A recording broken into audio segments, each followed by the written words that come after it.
وہ سمجھ گیا تھا کہ غار کا چور نہایت چالاک ہے اور وہ جان چکا ہے کہ نشان کیوں لگایا گیا ہے۔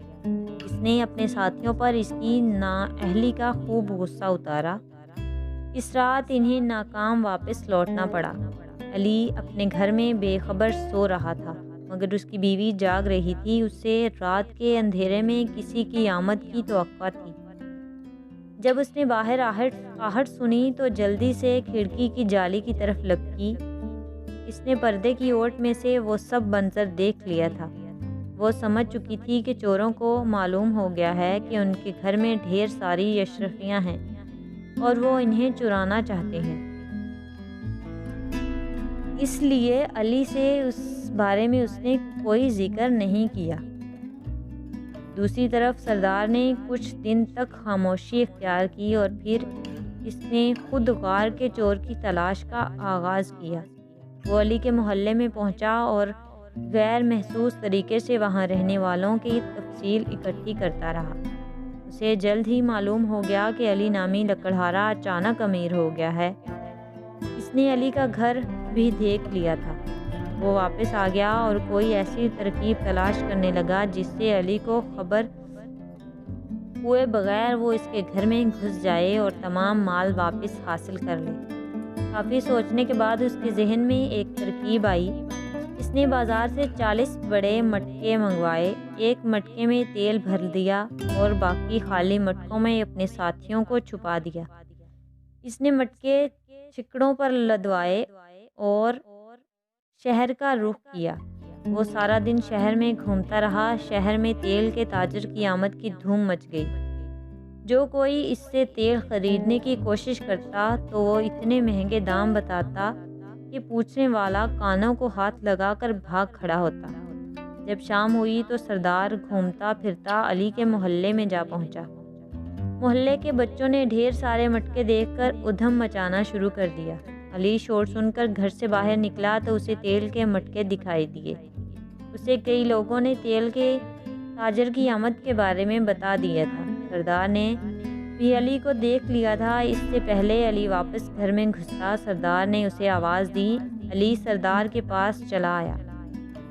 سردار نے علی سے کہا کہ وہ اس شہر میں اجنبی ہے اور اس کے پاس عمدہ قسم کا تیل ہے جو نہایت قیمتی ہے۔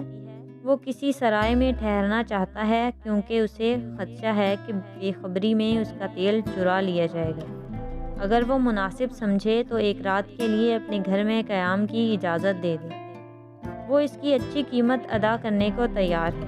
علی نے بلا معاوضہ اسے اپنا گھر میں قیام کی اجازت دے دی۔ اس نے چھکڑوں سے 40 مٹکے اتروا کر علی کے گھر کے صحن میں رکھوا دیے۔ سردار خود علی کے ساتھ گھر میں چلا گیا۔ علی نے اپنی بیوی سے کہا کہ وہ عمدہ قسم کا کھانا تیار کرے کیونکہ اس کے گھر میں ایک بڑا تاجر مہمان بن کر آیا ہے۔ علی کی بیوی کھانا پکانے میں مصروف ہو گئی۔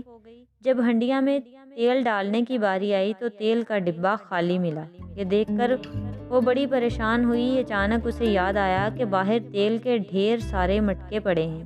اگر وہ ان میں سے تھوڑا سا تیل نکال لے تو کیا فرق پڑے گا؟ وہ تیل لینے کے لیے مٹکوں کے پاس آئی تو اچانک سرگوشی سنائی دی۔ علی کی بیوی چونک اٹھی۔ اس نے تمام مٹکوں کا جائزہ لیا۔ اسے معلوم ہو چکا تھا کہ مٹکوں میں کیا ہے۔ اس نے تیل والا مٹکا کھولا اور تیل نکال کر بڑے دیچکے میں ڈال کر چولہے پر رکھ دیا۔ جب تیل خوب کھولنے لگا تو اس نے دیچکی اٹھائی اور مٹکوں کے پاس لے آئی۔ ایک برتن کے ساتھ اس نے کھولتا ہوا تیل نکالا اور مٹکوں کے ڈھکن اٹھا کر ان میں ڈالنا شروع کر دیا۔ مٹکوں میں چھپے چور کھولتے ہوئے تیل سے جھلس کر ہلاک ہوتے چلے گئے۔ جب تمام چور ہلاک ہو چکے تو علی کی بیوی نے گھر کے اندر کا رخ کیا۔ سردار بڑے مزے سے ٹانگیں پھیلائے علی کے ساتھ باتیں کر رہا تھا۔ علی کی بیوی دیچکی کو اٹھائے اندر آئی اور آنن فانن کھولتا ہوا تیل سردار پر الٹ دیا۔ اسے کچھ سوچنے سمجھنے کا موقع ہی نہ ملا۔ علی بھی ہڑبڑا کر اچھل کر کھڑا ہو گیا۔ سردار کھولتے ہوئے تیل کی تاب نہ لاتے ہوئے فوراً ہلاک ہو گیا۔ علی نے غصے سے کہا کہ تم نے کیا کر دیا، گھر آئے مہمان کو ہلاک کر ڈالا۔ اس کی بیوی نے جب اسے تمام ماجرا بتایا تو علی کے ہوش اڑ گئے۔ اس نے جب مٹکوں میں چوروں کی لاشیں دیکھیں تو وہ بڑا پریشان ہوا۔ اتنی ساری لاشوں کو ٹھکانے لگانا آسان کام نہیں تھا۔ اس نے ہمت باندھی اور ایک ایک کر کے تمام مٹکے اپنے گدھے پر لاد کر غار میں پہنچا دیے۔ جب صبح ہوئی تو وہ بری طرح تھک چکا تھا۔ تیل کا مٹکا باقی بچا تھا جسے غار میں پہنچانا حماقت کے سوا کچھ نہ ہوتا۔ اب سمسم غار کا تمام خزانہ علی کے قبضے میں آ چکا تھا اور علی بہت خوش تھا اور چوروں کو ان کی سزا مل چکی تھی۔ امید ہے آج کی یہ ہماری کہانی آپ کو پسند آئے گی، علی بابا اور 40 چور۔ اگر آپ ہمارے چینل پر نیو ہیں تو ہمارے چینل کو سبسکرائب کریں اور بیل آئیکن کے بٹن کو دبائیں تاکہ آئندہ آنے والی ویڈیو آپ تک پر وقت پہنچ سکے۔ نیکسٹ ویڈیو تک کے لیے ہمیں اجازت دیں۔ اپنا خیال رکھیں اور اپنے ساتھ جڑے لوگوں کا بھی خیال رکھیں۔ اللہ حافظ۔